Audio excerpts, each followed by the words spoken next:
Hi, I'm Jerry Goodspeed. I'm here at the Utah State University Extension Education Building at the Ogden Botanical Garden. And today I'm here to talk about a problem that we're seeing, an invasive species that is moving into our area and becoming more and more of a problem to homeowners and to landscapes. And that problem is the garden gnome.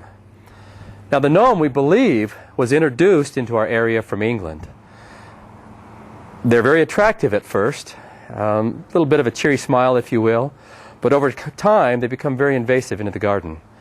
You'll find them creeping up or showing up in the herb garden, next thing in the vegetable garden, and pretty soon in the annuals and the perennials.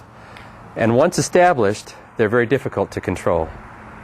Here in the garden, in mid-February, and in Ogden, we're about a zone 5, a zone 4, and you can already see their cheery little red hats starting to poke through the ground. Now this is very typical of our area.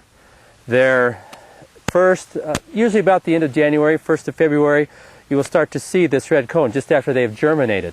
Now they're very hardy, and this is why we see them germinating so early in the spring or late winter. Here we've got an overwintering gnome.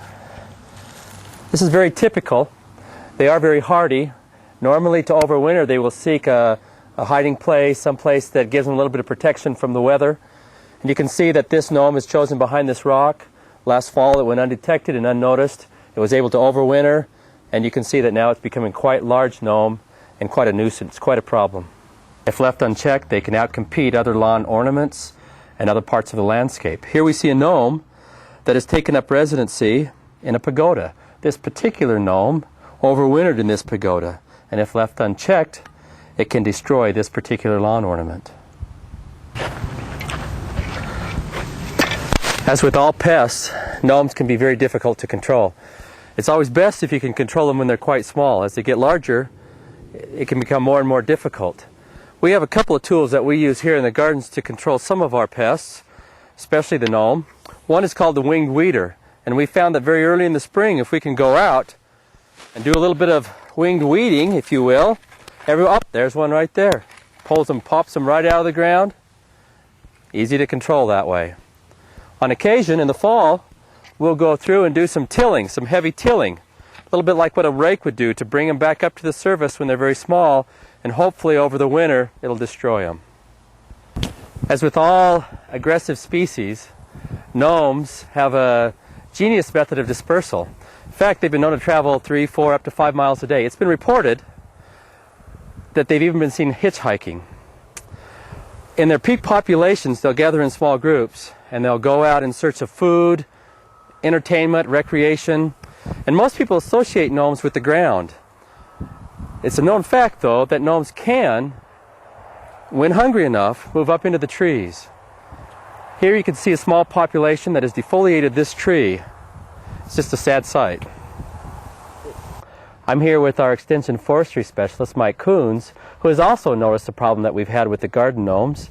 And one of the more surprising, shocking discoveries that we found with the gnomes is that they're starting to show up in houseplants. And we stuck a surveillance camera in our own office, let it run at night, and we were shocked with what we saw.